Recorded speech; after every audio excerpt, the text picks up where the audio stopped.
Hey everyone, and welcome to another Change Agent Leadership episode. Let me ask you something. What if the key to dramatically increasing your leadership impact isn't about doing more, but actually thinking differently? That's what today's episode is about. I'm going to show you how to 10x or 100x your leadership impact, depending on where you are in your leadership journey, by shifting your mindset first, not just your behavior. We're going to walk through three common traps that leaders fall into and three powerful mindset shifts that can help you better unlock results without burning out. That's always the key, not to burn out. And this isn't just theory, it's also backed by neuroscience, real research, and results that I've seen as I've led different people. Also, a reminder as we jump into this topic, I post daily leadership tips, quotes, and book recommendations on my YouTube post channel. So check that out and subscribe today. So let's dive in. Let's talk about the problem why most leaders plateau. Daniel Goleman, one of the top minds in emotional intelligence, published a lot of research that changed on how I think about leadership, specifically about emotional intelligence. He found that when people try to change behavior directly, the success rate is around 10 to 30%. That's a decent return on your financial investments, but not great on personal growth and success in your life. He said the real breakthrough comes when we shift our thoughts and feelings first. That kind of change actually succeeds 60 to 80% of the time. That's huge. Think about that. 60 to 80% of the time instead of 10 to 30%. That's a leadership home run. So, what's holding most leaders back? Well, let's talk about the first trap. The first trap is you keep the decisions to yourself. You're smart, you're experienced, and you're making decisions fast. But when you make all the decisions, you're actually limiting the leadership potential of your team and exhausting yourself in the process. This trap is so easy to fall into. I have from time to time. The general thought, for me at least, is I can do it faster than training somebody else. And to be honest, that might be true at times, but that thinking is very short sighted. It doesn't take into account if I can reduce or reproduce myself, give work away, if you will, I can focus on work that I might actually enjoy more. And when we do this, it also limits our potential as leaders. So, what's holding most leaders back? Well, let's talk about the first trap. You keep all the decisions to yourself. You're smart, you're experienced, and you're making decisions fast.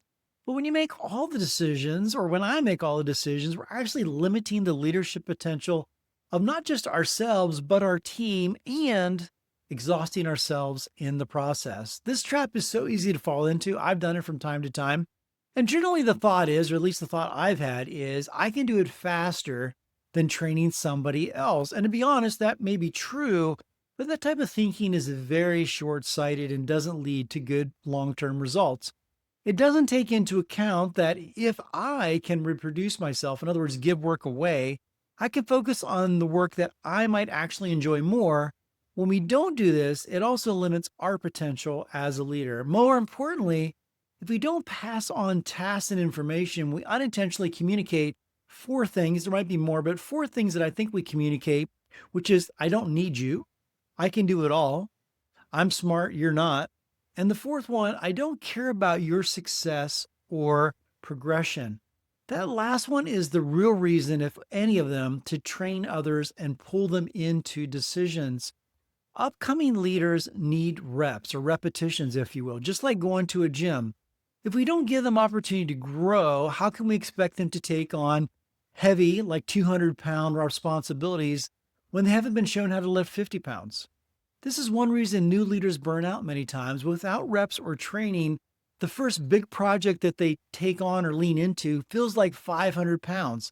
Well, what happens if you try to lift 500 pounds? Well, even if they can lift it, say you go to the gym and you can lift 500 pounds, you're probably going to throw your back out, or worse. Then what happens in leadership? Well, they fail. And then their boss starts to think, oh, they can't handle it.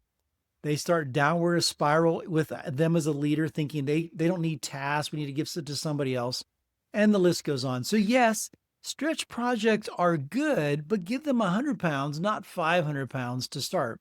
So ask yourself, Are you giving the right stretch goals, stretch projects to your team? Are you training them or are you just expecting them to figure it out? I understand there's a balance there. People need to take initiative, but nobody needs to start from zero. And if you're the one getting overloaded, so let's say your boss is overloading you, something you can do that I do is rate the weight of the assignments you're receiving. Ask, what weight can I lift right now? Is the gap achievable with help? What does success actually look like? It's not about saying that's too heavy, I'm not going to try to lift it up. It's actually about knowing your limits, what support you need, and having a plan to grow. Expand your circle, pass on your knowledge, develop the next generation. Trap two is you keep doing the work you were good at. What does that mean? Well, it's comfortable, you're confident there, and it feels productive because you're getting things done because it's natural, and you're probably getting a lot done because you're naturally gifted at it, and you've done it a lot. But if you're still doing the work that you were praised for in your previous role, you're probably not operating at your current level's capacity. You're stuck in what was, not what needs to be. This is highlighted in the book, What Got You Here Won't Get You There, which I covered in a previous episode. One of the key questions in that book is, are you successful because of yourself or in spite of yourself? In other words, are you operating at the same level, repeating the same old success loops, or are you growing, stretching, and learning constantly and developing those around you? Have you set a ceiling without realizing it? If so, ask, what are you afraid of?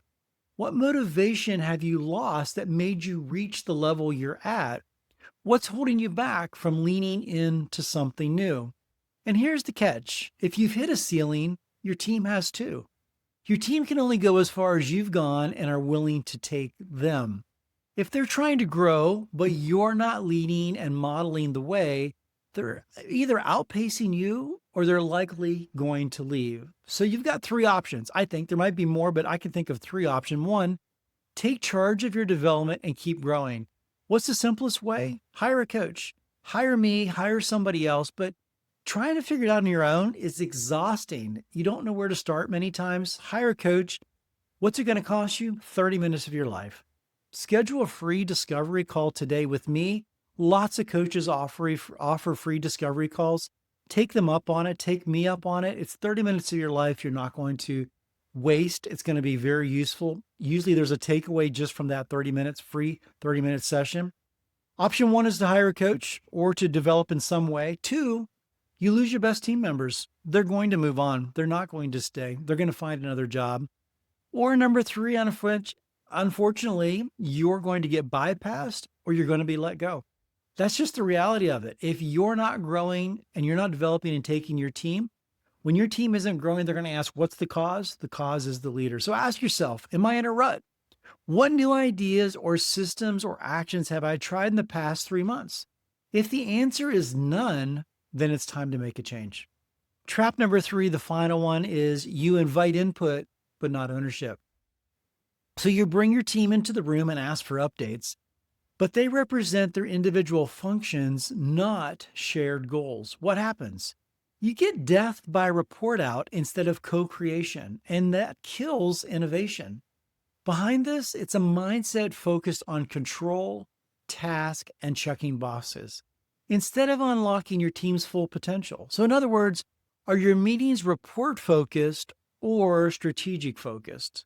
I know you need both, but if they're always report focused, you're never going to lead to strategic focused meetings. Because just like staying stuck in your old skills, staying stuck in old meeting habits won't lead to new results. It'll just keep you busy. But we're not here to just check boxes. We're here to lead ourselves and those around us. Innovation is the superpower of growth, not just for you, but also for your team. And you don't have to be an inventor yourself to lead innovation. Many people think, well, I'm not a natural creator innovator. I don't know what to do, and they just stop. No, lean into your team. Lean into the inventors on your team or those around you. Who can you bring in that are inventors or innovators around your team? Might be in your company. Maybe you bring in a consultant. Let them lead part of the meeting which lights them up because you're leading into their gifting and their skills, and your team is going to engage more. If you don't, you're going to get death by meeting and a stagnated culture. But the good news, there is a better way. Let's talk about some habits, 3 powerful thoughts that transform leaders. If you want to change behavior, start by changing your thoughts. The next 3 questions I'm going to ask are simple, but I think they're transformational if you actually put them into practice. I've seen them change executive teams, unlock culture, create solutions, and refocus burned out leaders. So, thought number 1, what's the work only we can do together that will make us proud? So, that's the first question. What's the work only we can do together that will make us proud? This isn't about busy work. This isn't about just making tasks. It's actually about legacy. This question forces alignment on purpose and gets your team out of the weeds. It also breaks down the silo mindset that we often fall into. We're focused on getting our own tasks done, but this question invites us to zoom out and align as a team. Ask your team this at the start of a new project or a quarter. Write down the answers, align around them. Use this as a filter for what really matters. So try this. Kick off your next team meeting by asking, what's the work only we can do together that will actually make us proud 6 months from now? This will shift your team towards shared impact, not just completed checklists. Thought number 2, ask this question. What tensions or paradoxes can only we resolve that will move us forward? Again, what tensions or paradoxes can only we resolve that will move us forward? Leadership is full of paradoxes. I mean, we hear them all the time. Be confident and humble, move fast, but be thoughtful, give feedback and show care. The list goes on. You probably have your own. These questions make space for nuances, for emotional intelligence, and for perspective. When you ask it, you move the conversation from tasks to a transformational dialogue. That's where real transformation and innovation lives. So try this. Ask your team, what's the biggest tension we're facing right now? Then follow up with, and what might we learn from it? Another question to ask after you've listed out the other paradoxes I gave above is, ask, what paradoxes do we face in our specific industry or culture or workplace? Process that together and then understand what the next steps are. Thought 3 is this question. What results do we want to accomplish together that will move us towards our purpose? Again, listen to the words. What results do we want to accomplish together that will move us towards our purpose? Not tasks, not to-do lists, results. When we shift our focus from actions to outcomes, we give the team authority, autonomy, and stay aligned with what really matters. It also gives you, as a leader, the ability to step back from solving everything and start watching your team grow. Not only just watching them go, being proactive in coming alongside them. I've seen it firsthand, meeting after meeting, when people believe they're heard, valued, and trusted, culture shifts. Teams get stronger. So try this. Start your next strategy session by asking, what outcomes are we communicating as a team that align with our larger purpose? And then last, how do we put this all into practice? Well, so how do you actually use these 3 questions? You don't need to overhaul your calendar. Just start with one moment of intention. Maybe you've got a leadership process that's become more about status than strategy, or you're launching something new or a project stuck and you just need to hit reset. Whatever it is, don't overcomplicate it. Step 1, choose one team or group that you want to work with. Your direct reports, project team that a project's working on, you name the group. Step 2, give it space. Schedule a 30 to 45-minute meeting. Don't tack it on to a current meeting. Call it what it is, maybe a leadership impact alignment session. And then number 3, ask these 3 questions. Bring the questions, not the answers. What's the work only we can do together that will make us proud? What tensions or paradoxes must we resolve? And then what results are we committed to that move us towards our purpose? Also, if you're open to it, try to say something along the lines of, I wanted to zoom out for a little bit, just be real. I want to zoom out a little bit before we align any new tasks.